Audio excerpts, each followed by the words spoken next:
I think you all saw the JNF tzedakah box coming around. So we have drawings for that, which we will do maybe next time. And does anyone have any birthdays or anniversaries that you are celebrating this month? Never. Yes. Harvey, what's your celebration? Okay. Annika, did you have something you're celebrating? 39th birthday. Woo! Anyone else? Okay, so happy birthday to Annika. Shall we sing? 1, 2, 3. Happy birthday to you. Happy birthday to you. Happy birthday, dear Annika. Happy birthday to you. Woo! Okay. Now I just thought we'd start our program with a little bit of singing, as we normally do. You have a birthday too. Bella, you're added to our birthday prayers. This one's for you then. How many roads must a man walk down before you call him a man? How many seas must a white dove sail before she sleeps in the sand? Yes, and how many times must the cannonballs fly before they're forever banned? The answer, my friend, is blowing in the wind. The answer is blowing in the wind. Yes, and how many years can a mountain exist before it is washed to the sea? How many years can some people exist before they're allowed to be free? Yes, and how many times can a man turn his head, pretend that he just doesn't see? The answer, my friend, is blowing in the wind. The answer is blowing in the wind.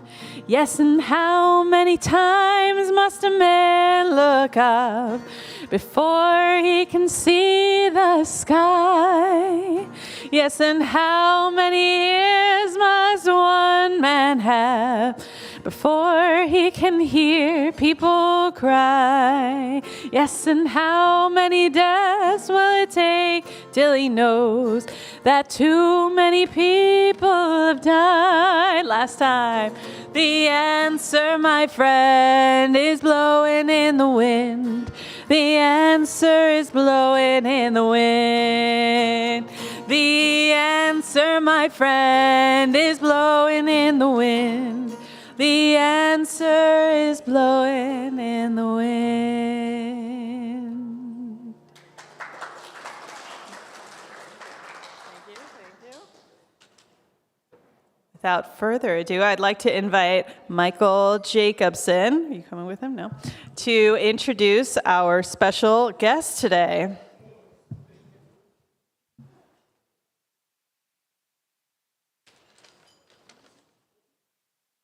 Thank you. Can everybody hear well? Thank you. We are very pleased to have John Horton as our speaker, a world-renowned marine artist. At an early age, he was interested in becoming a decorative outfitter. His ambitions changed, and in 1966, he immigrated to Vancouver from the UK. And within weeks, he had an exhibition and was promptly deluged with clients taking on commissions on tugs, freighters, fish boats, and naval vessels. Virtually all his paintings reflect an historical story and his insistence on accurate detail. John Horton has painted and documented on 92 panels the expedition of Captain George Vancouver. The famous West Coast naval exploration is a testament to his admiration of this great sea captain. He became a familiar sight working on his floating studio, a converted 35-foot fishing boat. He was awarded the Order of BC in recognition of his contribution to BC and Canada. In 2020, the Knowledge Network featured his work, and his paintings are displayed throughout the province. I give you John Horton.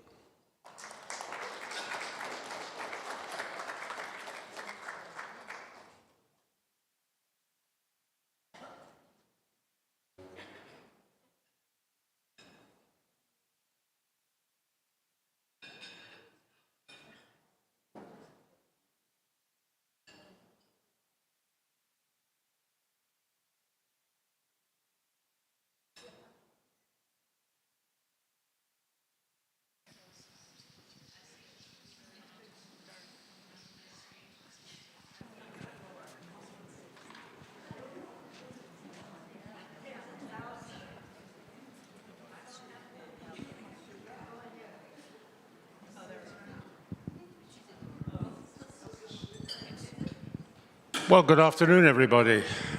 Can everybody hear me all right? I don't know how close to have the mic.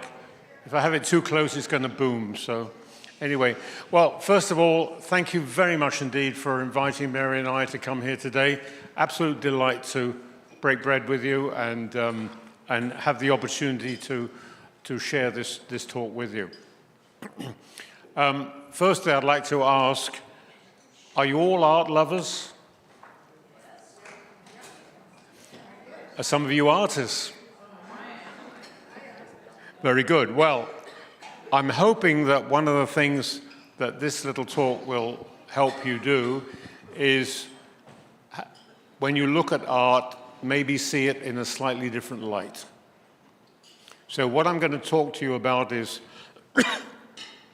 my approach to art, how I achieve it, and we'll look a little deeper into what makes a painting either exciting or not so exciting.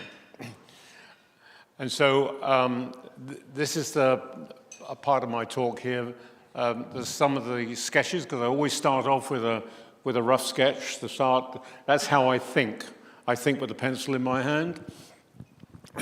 And then we go into various paintings and their backgrounds, some of the newest pieces, and also a series of photographs of a painting to show the steps a few of the steps that we went through to achieve that painting. First of all, I'm going to start off with, this is the rough pencil sketch of a painting that I did of Steveston, and it actually shows one of the first sailing ships that went in there to collect fish, which would have then gone back to Europe. And so it starts off with many little sketches like this to start off with, to get the idea of what it is you want. And when you've finalized that, then you can move into your next stage. So if you can look at that picture for the moment, and then I'll show you the finished painting. There's the finished painting. Now, you'll have to excuse me if I cough occasionally. I've got a little bit of a weakness in my throat, and on top of that, we got COVID a couple of months ago, and I'm still a bit tickly in the throat. What I want to talk about here is what makes this painting read? And this is where I say, when you look at a painting, does it have wow factor? Is there something that could be emphasized that would make the painting more interesting? Now, to make things, when I was taught how to paint in the early days, when I was just a young nipper, I was taught that you have to think in terms, not in color. Don't view the world in color, view it in black and white. Because if it reads in black and white, then all your contrasts are correct. And what I want to show you here is that we have this background here, which I'll call dark. We then have light. So we have light against dark, but then this here is a little lighter than the dark that is there. And that's how it reads. That's what gives you the shape. And then we come in again here, light against dark, but that dark is lighter than that dark. And so this is how the painting is created. And if you look right across the painting, to make something read, it always has to be dark against light against dark against light. You understand what I'm saying? Okay, so that's why I say you have to think in terms of black and white, right? Black against white against black against white. So when you look at a painting, perhaps that will, right off the bat, that will help you see it perhaps a little differently. This is another sketch from my series of Captain Vancouver when he was exploring the coast. And this shows Vancouver up on the coast in a place called O'Brien Bay. I've actually cruised the whole of the coast, going into many of the places that Vancouver anchored and sailed past. And reading his logs, I've recreated the story. And I've done probably about 50 paintings of Vancouver's voyage up this coast. And of course, it was because of the British were able to establish the coast under the British Crown. That's why Canada goes from sea to sea today. If it hadn't been for that, we might be talking Spanish or Russian or American. So we wouldn't want that, would we? And so, again, what I'll do is I'll move on to the finished painting. So again, look at that in terms of black and white, light against dark against light against dark. And this shows Captain Vancouver in the yawl in this place called O'Brien Bay. And we've anchored actually in that bay many times. That's the only way in and out of it, is through there. And there's one of the ships at anchor, and here's the other one. You can see the mast of the other one. And it's a beautiful spot on the coast, and not many people get to see the beauty of this central coast. So now this is the makings of another historic painting. The finished painting that you'll see in a moment actually resides in the museum in Delta, in Ladner. It was suggested to me some years ago that by the then director of the museum, that perhaps I might consider a historic painting of Port Guichon, which is part of Ladner. It's just west of what we call downtown Ladner. It still exists. It's still under that name, although a lot of this is gone. All that actually exists today is a little tiny portion of this wharf here. But this ferry used to run from Victoria, and it was called the Victorian. And we had a large cannery here, and this ship is loading fish in barrels and canned. And Ladner village is way up here, and there's also a very large sawmill that used to be there. And you can see here there's a train down on the dock, so the passengers would come from Victoria, get onto the train and go up up to New Westminster. So what does it take to create a painting? Well, it takes a lot of research. And so this is actually a very early map of the Delta area, of the Ladna area. This is where the railway went. And so this is Port Gijón here. In the old days, the main channel, the Fraser River, came down, and it came down past Port Gijón and then went out to what we call Sandheads, the mouth of the river. Today, the main channel is now down here. It's all been dredged, and the river dramatically changed. So putting all this together, I created this painting.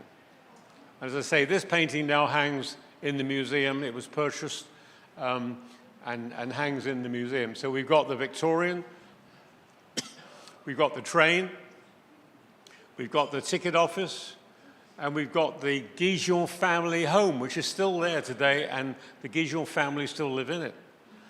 We've got the church that used to be there, the hotel, the cannery, the sawmill, and then up to downtown Ladna. This is the moonlight painting, obviously, and hopefully it's got a lot of warmth to it. And we've got the sailing ship loading salmon, and we've got one of the old stern wheelers, and we've even got a tug here towing a log boom over to the sawmill. So when you're creating history, there's always a story behind one of these paintings. Really important to tell the story. That's what sells the painting. It's the story behind it. And so if you're in the museum in Ladna, please go and, if it's not out on display, ask to see it.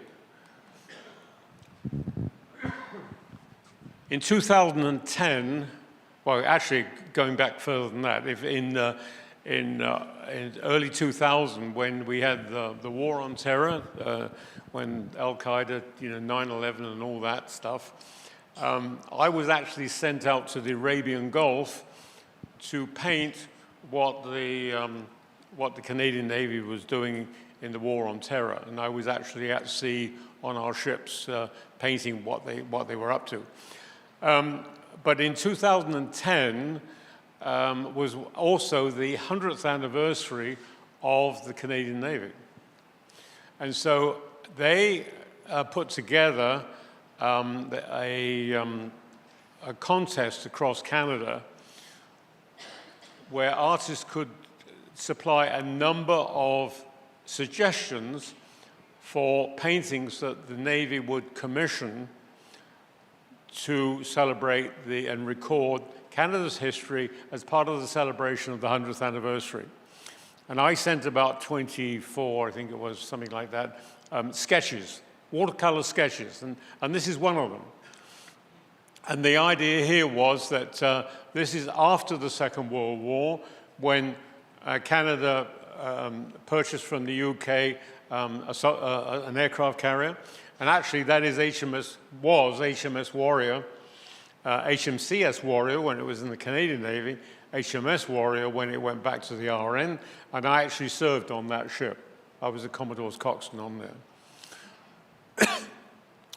And then, what we have here is because during the Second World War, Canada didn't have what I will call a special purpose-built aircraft carrier.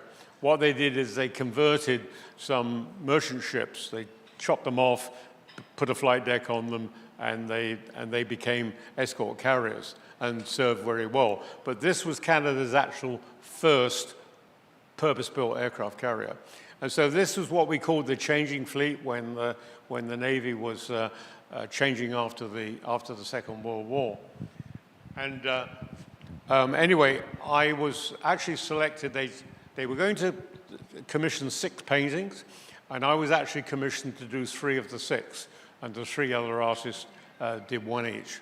And so this was one of the paintings from those ideas that they chose. And so this is the finished painting. In the final toll, they didn't want Warrior, they wanted Magnificent, which was the second aircraft carrier. So almost identical, but slightly different. So this shows ship's flight, just taking off from the flight deck with her destroyer escort. So obviously lots of action in it, and but you know, it's a question of trying to create an atmosphere as well, and trying to get movement. And a lot of this work down here in the sea, and actually even in the sky, a lot of that is actually not painted with a brush. I use a knife, a palette knife, and I really put the paint on. And so it does allow me to get a lot of I don't want this to appear stiff. You know, a lot of artists will paint sort of almost every ripple in it, and that's very nice, but to me it's too stiff. It doesn't have movement. I try to have movement, especially in the water. This painting is a painting that I think is still available, actually. This is one of the tugs that dock ships in the Fraser River. And I happened to catch this coming down. I was out on my own vessel on a patrol, and these tugs were coming down in heavy weather, and big northwesterly wind. The Fraser River can get very, very rough. I've seen 6-foot waves in the river there, so it can get pretty lumpy, and obviously on this day it is. This actually is the painting that you see over there. That's the original. I'd invite you to take a look at it afterwards. I'm sorry it's not underneath a light because there's a lot more light in it, but this is a painting I did of Ladner, the Ladner marshes, and it's a dawn picture with the light coming in, reflecting on the trees. Autumn time, so you get lots of color, the reds in the trees, and so you can. I invite you to look at that afterwards. And on that painting, there's a lot of knife work on that too. A lot of that paint was put on with a knife. I'd invite you to sort of try and see where that work has been done. This is another painting of what can happen. This is another Fraser River painting, and in the fall, we have what we call a chum fishery. I should explain to you, by the way, that I'm also coxswain on the lifeboat out of Ladner. And one of the things we do is we patrol up and down the river specifically during commercial fisheries, because we get these gill netters catching salmon, and they've got nets that come out like this. But when they're across the river, and we've got deep sea ships and ferries and barges and things like that going up and down the river, it's a recipe for confliction.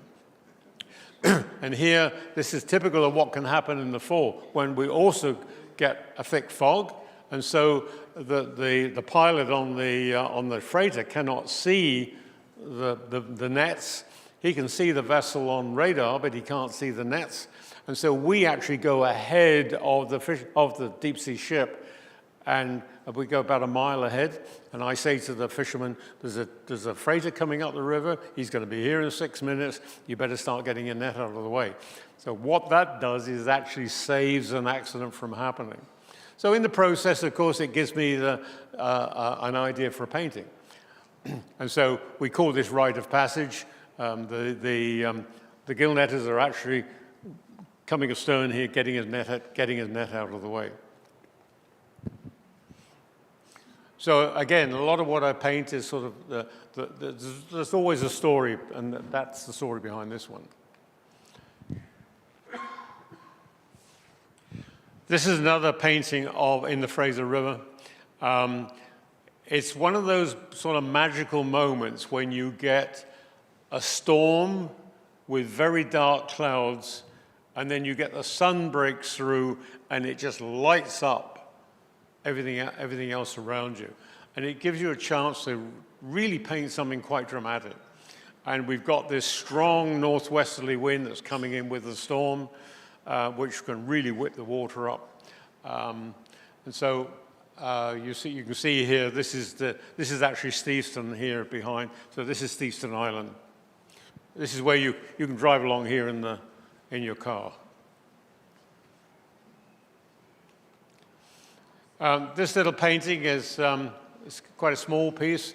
It's an old gaff rig cutter just inside Active Pass, actually, in Captain's Passage. Just a different thing. But again, I've tried to get the light coming in from this side, the light flooding through around the island here, and you get that contrast between light and shade, and you can dramatize the light. There's no question of where the sun is.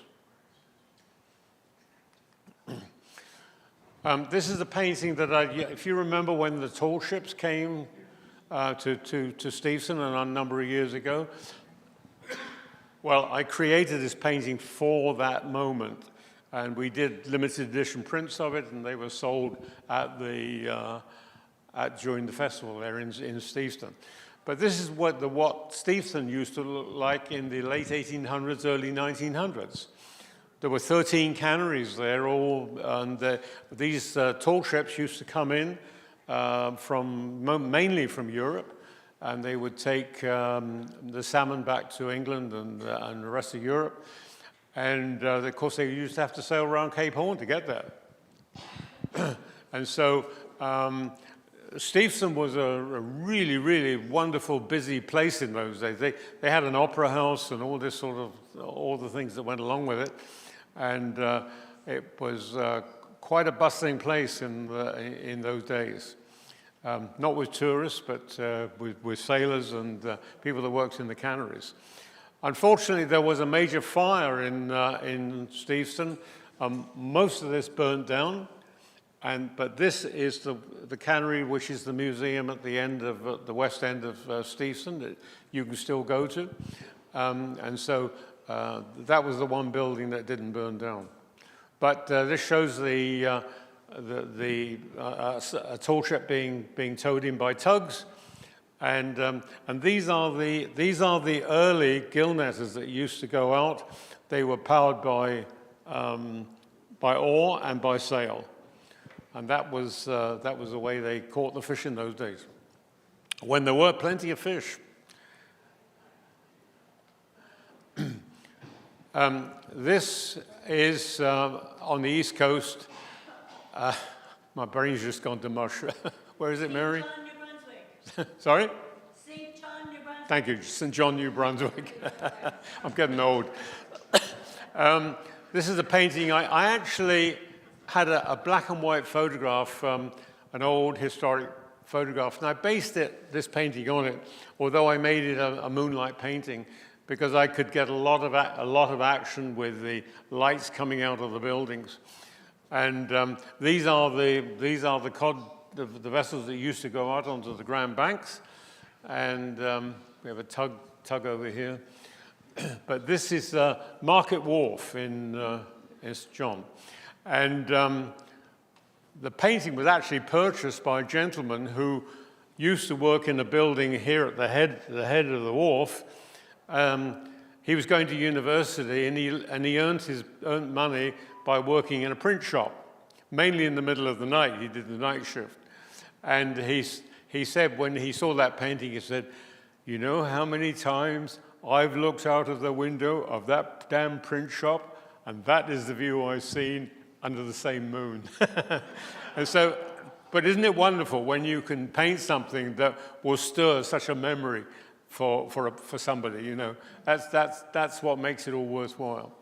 And so, again, I think you can see here black against white against black against white. You can see how everything has to read. And if it doesn't read, all you've got to do is lighten one side or darken the other. Suddenly it will all come together. I can remember in my early days, because I spent a lot of time in architecture in my early days, doing architectural renderings. And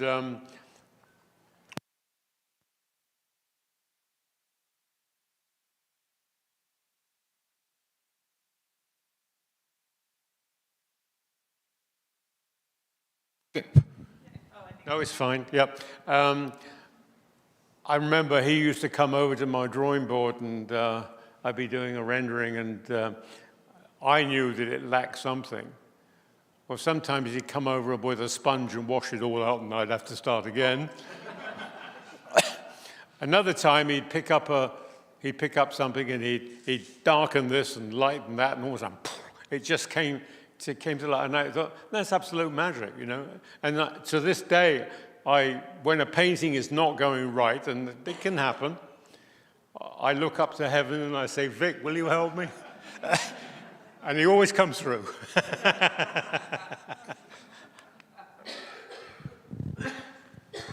I don't know whether any of you have ever seen this vessel in Steveston. It does come in once in a while. It did come for the tall ships. This is a reproduction of a vessel that actually Captain Vancouver met. It was an American vessel, very American trading vessel, and it is the Lady Washington. And it sails out of Seattle and Port Townsend as a training vessel for young people. And so to this day, you can go sailing on this vessel.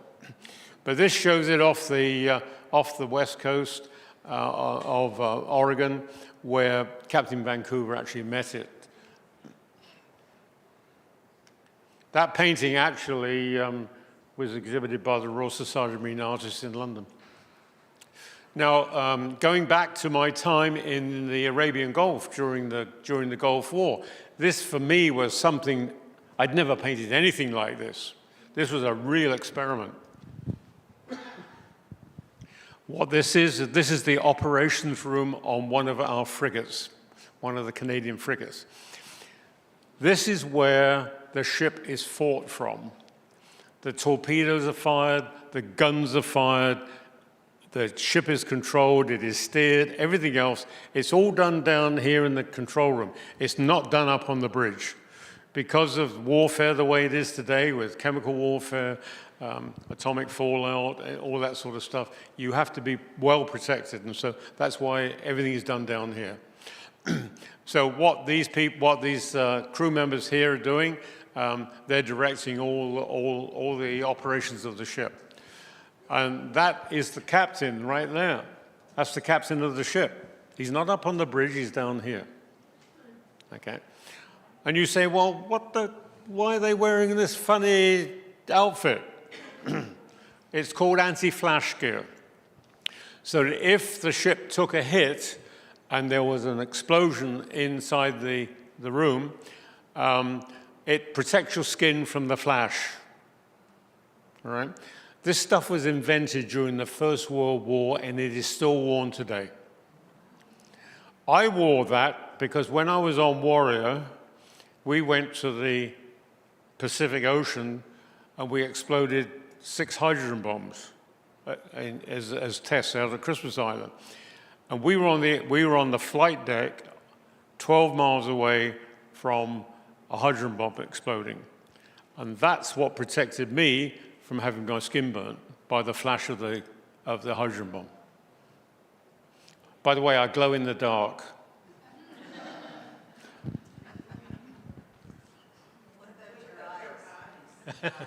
But once again, of course, the challenge of this one was they're operating under red lights, and that's why you get this particular color, right? The only lights in there are red, or the lights on the computer screens.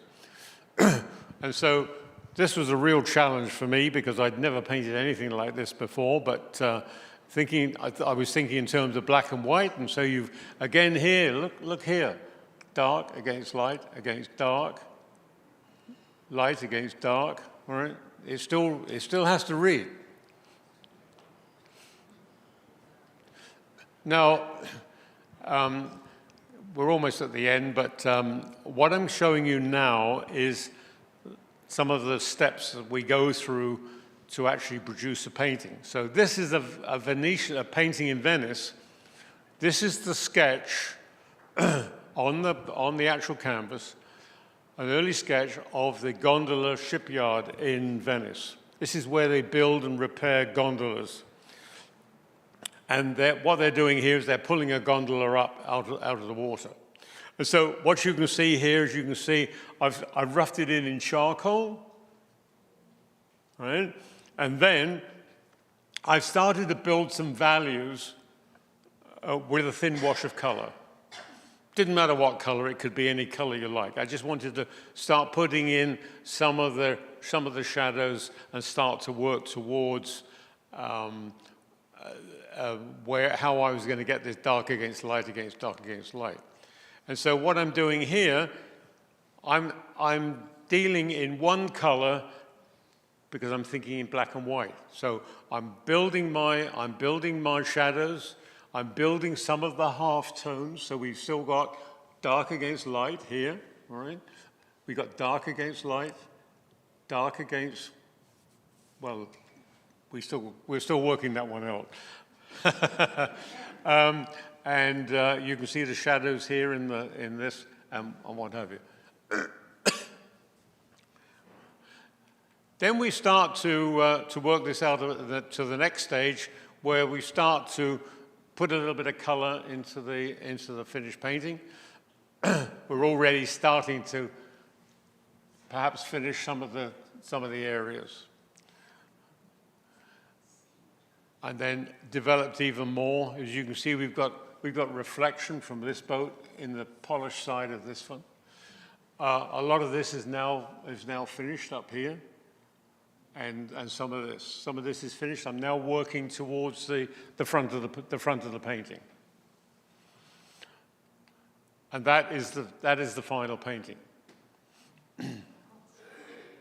So again, I hope you can. I hope it helps you see how a painting is developed, and again, I'm hoping that this will help you enjoy other paintings by other artists in the future.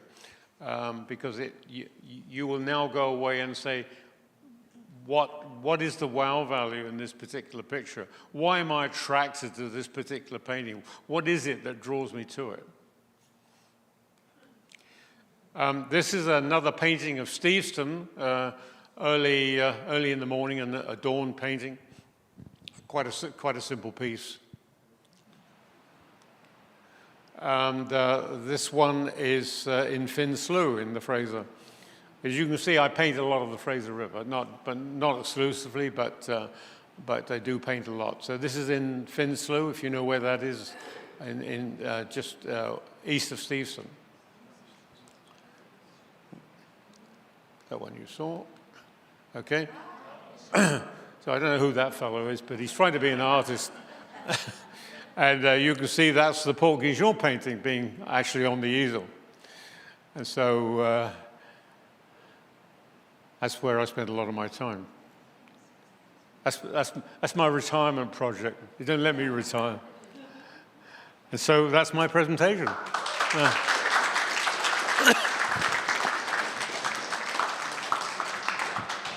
If anybody has any questions, I have to be a little careful because my hearing is terrible at the moment. I've got to get my hearing aids looked at, and you will have to. I'll give them. Yeah, all right. There's a lady there. Okay, I'll turn this one on. Give me want one to take second. this? I know we had one question about that painting in the below the wartime with Yes. the stuff. What happens with your eyes? That was a question that came up. I'll go back to it. Okay. Yes, this Yeah. question about their eyes. How do you Yeah. protect your eyes? So what you would do is because you're wearing these gloves, you would just put both your hands over. Now, when I was there with the hydrogen bombs, we actually were given very, very dark glasses, but at the last minute they said we're not quite sure whether they're dark enough, and therefore, so we had to put our hands over our faces as well. You're good. Do you always start from a photograph, or do you sometimes stand and paint right when you're there? Am I working from photographs? Was that the question? The question was, do you always paint from photographs, or do you ever like go and paint at the place? No. Well, a lot of it. Some of it is out of your head, but sometimes, I mean, obviously, these fellas actually posed for me, I have to say. This wasn't during the operation. We did this when after we got back and over in the square, they actually posed for me. So I was able to put a photograph together. It's not that I'm slavishly copying the photograph, but you've got to get this right. Everything's got to be in the right place. Otherwise, somebody's going to say, you know, there's a mistake there. There's a mistake there, and they're going to hold me to the flame. And so, yes, a lot of work. I'll have a lot of historic photographs, but a lot of the work that I do, like the Captain Vancouver stuff, there are no photographs, you know. So it's a combination. Sometimes it's old paintings. You will take elements out of old paintings. I'm working on a commission right now of Amsterdam Harbor, and I've got a plaque that Mary had, I think, on one of her trips to Amsterdam many, many years ago, and it's got an engraving on it, and I'm using that as my background, but all the other elements I've got to add in. So it's whatever you can find, you know. But photographs today are a major element in what you do, because especially marine stuff. I mean, it's, you know, the ship's going past you. You can't sit there and paint it because it's here 1 minute and gone the next. And for that reason, yes, you lose a lot of photographs. But you change the light, you change the perspective, you change the angle, but you use the photograph to get the detail right. I hadn't lived in Canada very long, actually. I was invited to lunch with Captain Terry. Captain Terry used to own Potter's Distillery. He also owned the Yukon White Pass ships that used to transport stuff from Vancouver up to Skagway. And he had been a Cape Horner. In other words, he had sailed on square rig ships around Cape Horn. And so he was an avid collector, and he invited me to lunch at the distillery. And I don't think we tried any of the booze, but anyway, that's another story. But he had a painting hanging on the wall. It was actually a print. And there's a very famous British marine artist, Montague Dawson. Some of you may have heard of him. Fabulous work. And he did a painting which went into print of the Thermopylae, which was a square rig sailing ship, in Taiwan Harbor loading tea. And he said, you know, I've tried to buy that painting, but he said it's not for sale. And I've had to make do with a print. And I thought, yes, well, I know where the original is. It's hanging in the dining room of Horton and Mason's in Piccadilly in London, and they ain't going to sell it. But he said, you know, that Dawson, he said, he sure knew his ships. He said, you know, I've studied that picture for years. He said, and there isn't one rope going through a wrong block. And I thought, lesson, John. You're going to have mariners looking at your paintings. And if they see a mistake, they're going to tell you about it. I actually had another story. Have I got time for stories? You happy with stories? A few minutes. There was a Canadian marine artist that was a very good friend of mine. I'm not going to tell you his name because of the story. But he had done a painting of a square rig ship, and he used to sell quite a few of these. And underneath the, you know that spar that goes out from the bowsprit? And underneath there are ropes that hold it down. And if they're not there, then the whole thing's going to fall apart. Anyway, somebody bought this particular painting, and a few years later, somebody had gone for dinner one night, and he said, oh, there's a mistake on that painting. He said, oh, I didn't know there was. I've had it all these years. He said, all the bobstays, that's the ropes that were underneath. He said, he said he'd left them out. Oh, he said, oh. So anyway, he took the painting back to the gallery, and he said, there's a mistake on my painting. And he said, oh, he said, that's terrible. I'll get Mr. So-and-so to correct it for you. He said, no, no, no, no. He said, I don't want him to correct it. I want him to write me a letter admitting that he made a mistake on my painting. Wow. Yes. So maybe we can do one more question all together, and then you can ask questions afterwards. Does that work for you? Okay. Thank you. Who would like to ask the final question? I know. Okay, Sandra. My husband always wanted to be a tugboat captain when he grows up, but I wanted to know, how do we buy one of these paintings? Because they're wonderful. Good question. How do we buy a painting? If we want to buy a painting, how do we buy one of your paintings? Is it possible? Speak to Mary. Yes, talk to my chief executive officer over there. Great question. She can tell you Great where. But Petley Jones in Vancouver are agents for me, and G&S Gallery out in White Rock, they're also, and then I'm with the Canadian Society of Marine Artists in Ontario as well. So, but talk to Mary, she can certainly help you. And we do have a website. You can see a lot of paintings that are for sale, and then you can... There are postcards over here. Yeah, we have cards there. If you want to pick one of those up, it'll tell you how to get in touch with us.